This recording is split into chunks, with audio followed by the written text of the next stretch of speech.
Today, March 19th, makes it exactly 1 year since I went into labor with my baby girl, and March 21st makes it exactly 1 year since I gave birth. And here's the story time. So yes, I was in labor from 19th to 21st, which sounds like 3 days, but technically it was 36 hours because I went into labor at 2 p.m. on the 19th and I gave birth at about 1 after 1 in the morning on the 21st. I want to give a little backstory, like some background information so that you understand more about my labor and delivery experience. So I was very active throughout my pregnancy. I made sure I took walks. In fact, I wanted to continue going to the gym, but when I was 8 weeks pregnant, I started sporting and I was admitted for 3 days. They told me I had threatened miscarriage and then they gave me some medication for it. Because of that, I had to be on bed rest for 20 weeks or till I was 20 weeks pregnant and I couldn't go to the gym again. In fact, I tried going back to the gym when I was, I think, 24 weeks pregnant and I actually had a great time at the gym, but I thought about it that what's more important to me, looking good or preserving the life of my baby? So I decided not to go back to the gym. But I still ensured that I took walks. I tried to target between 5,000 to 10,000 steps a day.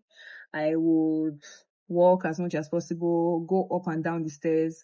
Anytime my friends would come visit me, I would tell them that, like, I'll insist on escorting them downstairs and they won't say, oh no, you're pregnant. No, you shouldn't be going up and down the stairs. But I insisted that I wanted to be as active as possible to ensure that my labor was as easy for me as possible. So I tried my best to be active. I also started having contractions early on during my pregnancy. I'm talking like end of my first trimester. And you shouldn't be having those Braxton Hicks contractions till maybe third trimester. But I started having them in my first trimester. And I didn't even know they were contractions at first. I used to just tell my husband that sometimes baby will just push on my tummy for some seconds and then go back. So I didn't know that pressure was contractions. It was later during my third trimester that I realized that, okay, these are actually Braxton Hicks contractions. And the pressure started getting worse and I started to feel some pain. And I read online that if you feel pain, like Braxton Hicks should not be painful. It should be uncomfortable but not painful. So I started to feel pain and I spoke to the doctor about it and they said that I had to be put on medication to reduce the contractions so that I don't go into labor before my due date. Like I don't go into preterm labor. So because of how active I was throughout my pregnancy and because I started having contractions early on, I felt at first that I would go into labor really early, like before my due date. But later on, when I started taking medication to reduce contractions and my baby's head was still not dropping at 35, 36 weeks, 37 weeks, I felt like, okay, maybe I was wrong. Maybe I won't go into labor on time. I, in fact, bought dates and some, those midwife tales now that there are some things that will put you into labor quickly. I decided to do all those things. I bought dates. I said I would do some exercises that would make my baby's head go down. But I didn't do them. So when I was 38 weeks pregnant, I went to the hospital for my pelvic examination and let's just say I was not prepared for that experience. When I got to the hospital and they were taking me into the room where the examination was done, I just noticed that the nurses' faces were cold. Like they weren't the normal bubbly, smiling nurses that I knew throughout antenatal. They weren't smiling and they weren't looking into my eyes. They were just cold. I was just looking around like what's going on as they were leading me to the room. And they told me to lie down on the bed and then let me just say they did the examination and I screamed. The nurse told me to hold her fingers, that it will be, don't worry, it will be quick. I was even wondering what's it will be quick. Well, like, it's not, why are you telling me it will be quick? Like, what's going on? So when they examined me, I understood. In fact, I squeezed her fingers so much. She told me her fingers were paining her for days, and I screamed. That's the day I found out the difference between a shout and a scream, because I screamed. I've never in my life screamed like that before. And immediately the examination was done, the pain, like it didn't continue paining me. I didn't feel any pain after. Immediately she removed her hand, I didn't feel any pain. So I was really embarrassed. At how much I screamed. So I I walked out of there with my face down, and I just wanted to leave that place. I was shy. I was feeling shy. But even when I saw my husband outside, like waiting in the waiting room, he asked me how was it, and I just smiled like, babe, let's go. So when we got to the car, he now asked me again, how was it? And I started to bawl my eyes out. Like I cried like I had never cried before. I cried like that was weeping. That was not crying. That was weeping. And it was not that I was feeling pain at that point in time, but it was like it's what had just happened. Just like that was when I felt what had just happened, and it felt like I was violated. I know that the doctors were just doing their job, so this is not me saying, oh, why the doctors do that. I don't think the doctor tried to violate me, but it didn't stop me from feeling violated. I just started crying, and I was just crying and crying and crying. Maybe I will attach, I took a short clip of myself crying so that I will remember. Maybe I will attach it, but I cried so much, and all that was going through my mind was, is there no better way of doing this? Why, first of all, why didn't they tell me it was going to be painful? So all I could think of on the way back home was why do women have to go through so much pain? Why hasn't medicine found a better way? I thought of all the women that were going through this alone or going through it with partners that were not supportive. I thought of, like, my mind was just going everywhere. I thought of the fact that the doctors didn't tell me that it was going to be painful, because I can mentally prepare for pain if I know pain is coming. So, and subsequent times I did that examination, I didn't scream because I knew to expect pain. So many thoughts just went to my mind. I looked at my husband and I'm like, if all this because of you. I know it's my child too, but that's just what I was feeling at the moment. And it took me a while. It took me days to recover from that experience. It's actually traumatized me for some time. The pain was worse than labor pain. And yes, it took me a while to recover, but right now I'm recovered. I'm healed. Thank you, Jesus. So the pelvic examination happened when I was 38 weeks pregnant. However, I was supposed to make my delivery here when I was 37 weeks pregnant, but I kept delaying because I felt like my contractions weren't so intense anymore because of the medication I was taking, and my baby's head had still not dropped. So I just felt like I won't go into labor before my due date. It will most likely be after, especially because it's my first pregnancy. Everybody always says that your first pregnancy, you won't go into labor on time. It'll probably be 40, 41 weeks, maybe even 42 weeks. So I just relaxed, like, I beg, there's still time. And I became 38 weeks pregnant, 39 weeks pregnant. I finally forced myself to say, okay, you're going to make your hair. So I went to make my hair when I was 39 weeks, and I think 2 days pregnant, 39 weeks and 2 days or something. And almost immediately the hairstylist touched my head. Like, it wasn't up to 5 minutes, I started having contractions. At first I thought they were the Braxton Hicks I had been having throughout my pregnancy, so I didn't really take it seriously. But they started coming more severely and were lasting longer. Sometimes the hairstylist will have to wait for the contraction to pass and then continue. She was worried. She kept telling me I should go to the hospital. I told her, no, it's fine. I must finish making my hair. And so she continued. If contraction comes again, she will pause. Everybody in the salon was terrified. But I was like, no, we are going to finish making this hair. The long and short is that we didn't finish making the hair. The pain became too much, and I called my husband and we decided to go to the hospital. So on the way to the hospital, I was still not sure if I was in labor. I was feeling like maybe we are going for just going sake. they will probably send us back. But as we were getting to the hospital, I started to feel the pain. Like, the pain was becoming unbearable. And when we got to the hospital, where I was taken to be examined, and the pain was a lot at this point. The pain was a lot. I was even scared that my baby is going to drop. I was sure that I was in active labor already. That means I expected I would be like above 6 centimeters dilated.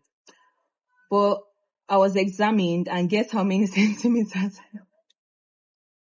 Just take a wild guess of how many centimeters I was dilated. So I said, what? 2 centimeters, and it's this painful? Give me epidural. I told them, give me epidural. What? This is 2 centimeters and I'm expected to get to 10. I was like, no, I need epidural right now. And before, my best plan was that I will not tell anybody that I'm in labor. Me and my husband will just go, I'll give birth, and then he'll call everybody that, oh my God, she has delivered. And everybody just like, congratulations. That was my expectation. But when that pain hits, I told my husband, call everybody. Let everybody pray, because I feel like I'm about to die. There is no way this pain is just 2 centimeters. This was already evening on the 19th. It was already evening. So my husband started to make calls. He called my friends, called my family. Everybody started to pray for me. And I was trying to talk to the doctors, epidural, please, epidural. I can't do this. I can't do this. There is no way I can do this. I'm about to die. And they were like, they were just evading what I was saying, because they've been through this several times, right? They knew that I won't be able to do it. And I'm sure they've heard a lot of women say they can't do it, and they still did it, right? So I was just in pain. And thank God for this app I downloaded. Please, I'm begging you, I'll make a separate video talking about this. But when you go into labor or you go into your theater for CS, no matter the method of delivery you're using, don't go with how do I put it now? Don't go with your natural mind. Make sure you have something that's playing behind you. Make sure you have a message, an encouraging word, some music, whatever it is that can encourage you. Make sure you play it. For me, I played, there's this app I downloaded, Christian Hypnobirthing. It has affirmative words and declarations and confessions to say throughout your labor. I even thought the app was only for labor and delivery. It was later I realized they had confessions and declarations while you're pregnant. So that was what I was playing. I was playing it throughout my labor. The pain will come, and I'll hold my husband, like I'll hold him and I'll tell him, press my back, because that's your pelvic bone at the back. The middle is, when the contraction is coming, it's as if your bone is tearing apart. So I'll tell him to massage that place. He'll be massaging. My husband massage until his hand almost broke. So he massaged me, and I'll go through the pain, and it will calm down again. Sometimes I found this helpful. I'll go and sit on the toilet when I felt like using the toilet. I'll go and sit on the toilet, and I would pour water on my belly. That's room temperature, not warm, not cold. I'll just pour it on my belly when the contraction is going on, and by the time it passes, I would feel better. So that's how we went from Wednesday evening into Thursday. People were coming, but I was just hearing voices. I wasn't attentive to anybody that was around me. My friend was there, Precious. She stayed as long as she could, but she had to go to work and come back as well. My sister-in-law, Promise, thank you so much. Like, you were amazing. She stayed with us. I think almost maybe she went to change and came back or something like that, but she stayed for a long time as well. My husband was there. Celestina brought food for me when I was in labor. Me and Celestina, we did not see each other eyeball to eyeball. We did not see each other, but I heard her voice at the background because I was facing the wall. I just heard and knew that she was there, but I couldn't look at her. I just was zoning in. My eyes were closed. I was facing the wall. Contraction would come. I would squeeze my hand and then I would, when it goes, I would be relieved. So they had checked me at about 8 p.m. on the 19th, and the next check was supposed to be in around 2 a.m. on the 20th, but she didn't check me around 2 a.m. The next time she came to check me was 8 a.m. on the 20th. So that was 12 hours later. And the what do they call it? I thought I was already I was ready when she checked me. But guess how many centimeters I was?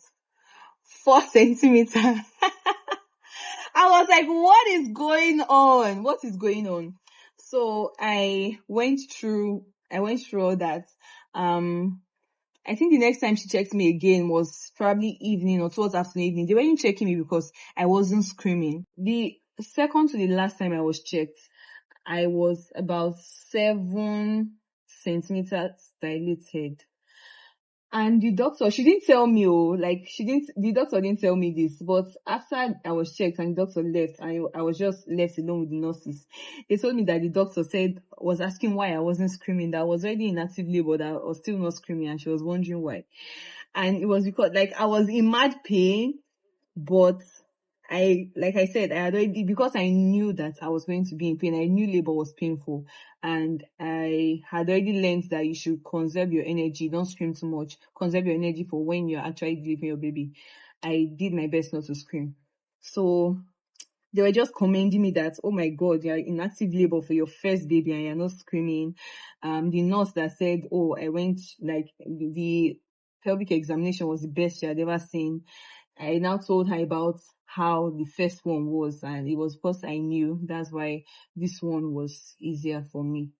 So I'm sure a lot happened in all this, but I have forgotten a lot, let me be honest. And sometimes those that were with me when I was going through labor, they tell me some things and I'm like, are you sure it's me? I don't think so. But yes, everybody was on massaging duty for my back. Like, my back was killing me. I had learned that when contractions come, I should squat. It makes labor faster. But the first time I tried it, like, I was going through contraction and I squatted. I almost died. I didn't do it again. Like, I know it to make labor faster, but I couldn't try it again. Although later on, I eventually did. So I started to go up and down the stairs. I started walking. I got that ball, that pregnancy ball. I don't know what they call it. But I got that ball. I was using it and doing exercises, just to speed up the labor. But all true, because of that song the affirmations I was playing, I didn't really feel like, oh my God, why is my labor taking so long? I didn't feel any form of despair. In fact, my husband received a call while I was going through labor, and I overheard somebody asking him, so what's the doctor saying now? Why is labor taking so long? I just told my husband, please, can you take that call outside? My labor is not taking too long. Like, this is how long my body needs to do this, and it's going to take the time to do it. Maybe I was wrong. Maybe I should have said, no, this is taking too long, and prayed and said, I can't stand by and let this labor finish now. I don't know. But what I know is that at that point in time, I was at peace despite the pain. So eventually, I think at about 11 p.m. on the 20th, I was taken for my final examination. I was about 9 centimeters dilated, and so they took me to the delivery room to actually deliver the baby. A friend of mine and I think my sister-in-law or sister-in-laws were outside waiting. My friend was crying because she could hear me screaming inside. Now I was 9 centimeters dilated, so I already started screaming. So she was crying. She was just like, why do women have to go through all this? So all that was going on outside. I was inside. I was in a lot of pain. In fact, I started banging my head on the bed, on either side of the bed. It was not like a bed, like a mattress, but it's still called a bed. So I was banging my head. The nurses were like holding me, like, why are you banging your head? Stop it. I was like, I need a different pain to distract me from the kind of pain I'm feeling down there, because it was like my pelvic bone was splitting open. So I was like, I need to feel this pain. So I just kept banging my head and screaming and shouting. So at some point, the contractions now stopped. So they started giving me oxytocin. I think it was oxytocin. I'm not sure what they gave me, but I know that usually when they want to increase contractions, they give oxytocin. So they started giving me the medication. but it was not helping. They were increasing my dose. The contractions were still not coming. It would do as if it wants to come, then it would slow down. Like, I was just not contracting. And my husband was worried.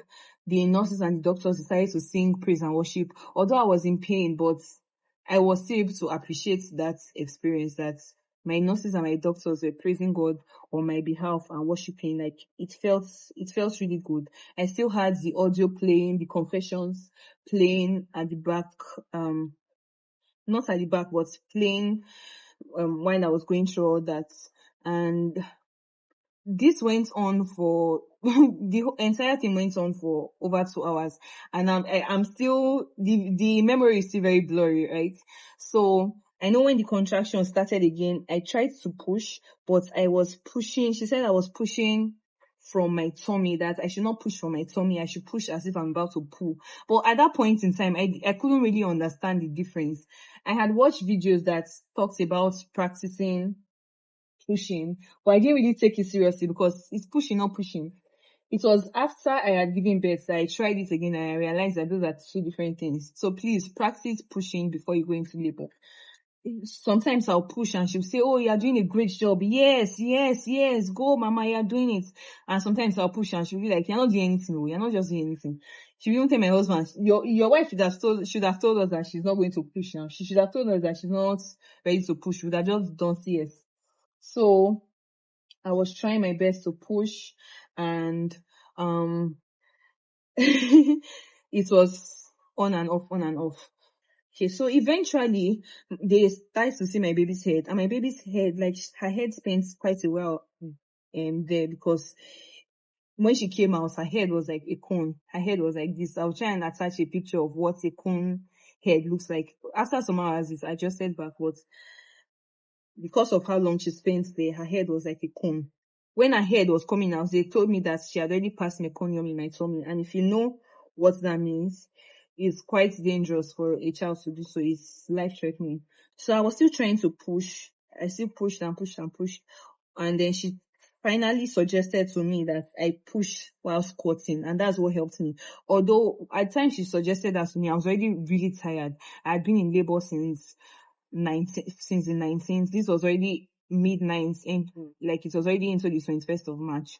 So I had been in labor. I had been pushing for over an hour. I was exhausted. So for me to now get up to squat and push, I was exhausted.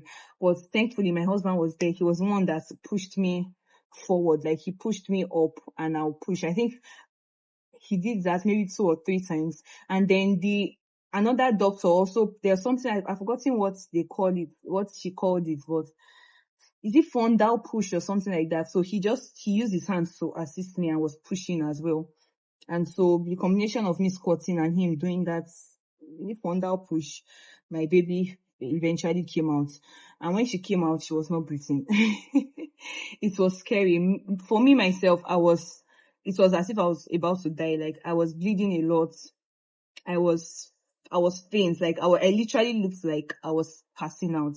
So the doctors were worried. The doctor was hitting me like, what's wrong? Why are you, like, I could not talk. I was just, that's how it was. So they were like tapping me that I should not pass out. Hope I'm okay. And while the other doctor was trying to revive my baby. So when my baby was revived, thanks be to God, I couldn't talk, but I was able to mutter, Lord, please save my baby. Like, I know that was the only thing I was able to mutter. God, please save my baby. And so I now heard my baby's cry. My husband had already stepped out to send a message to his pastor that this was what was going on. And pastor sent a word as well. And like, people were praying for me. They called the blood person that I needed to do blood transfusion. He took a sample of my blood to check, I've forgotten what they call this thing, my blood, is it blood count or something? So he checked it and he came back and said it was still 30 something.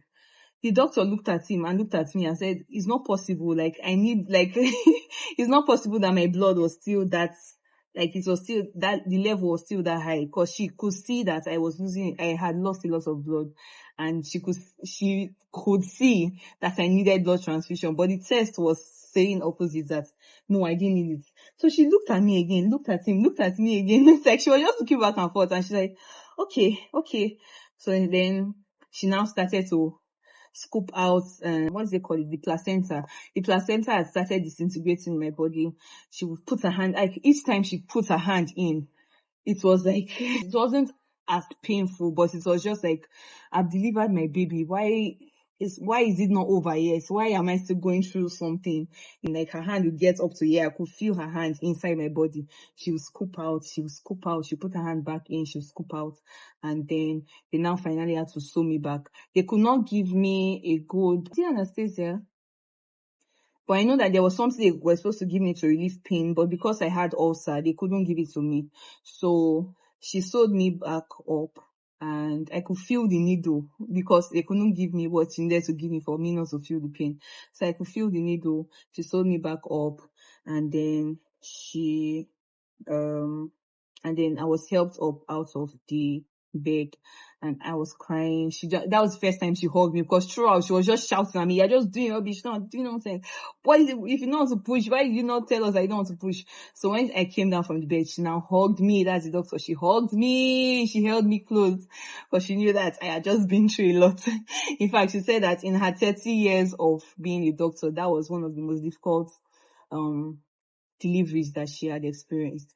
So she took me to my room, and then they put my baby on me, and I just started crying, like, and these were tears of joy. Like, it was like I prevailed, I triumphed, I came out victorious. It was like, finally, after everything, I'm holding my baby. It was like I was just bawling my eyes out, and my husband was videoing me and taking pictures. I was like, stop it, I look terrible right now, because I didn't finish making my hair. I had just gone through everything I went through. They now started to check me if I was lactating. And when they saw that I was lactating, she said she brought the baby to suck. I was like, what do you mean? Like, leave me alone. I've just gone through a lot. Don't tell me I have to breastfeed my baby after going through all that. She was like, yes, so because that milk that is coming out at that moment is very rich, it's very nutrient dense, it's very this, it's very that. So, and even when they checked my baby, they saw that my baby's blood sugar level was still high, and she said that if my baby didn't eat within the next 24 hours or so, that she will still be okay. That the sugar level was still high, which was because I took glucose, like I was drinking glucose water throughout my labor. But she still insisted that I breastfeed at that point in time. So I did so. I breastfed my baby, and I stayed in the hospital for 3 more days.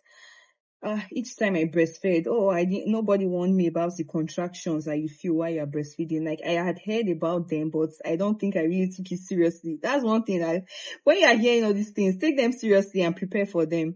So the pain was a lot, and especially because I also had fibroids. So I was feeling the pain from the fibroid as well. So she just told me that yes, my uterus is contracting back to its normal size, and breastfeeding also helps with that contraction as well.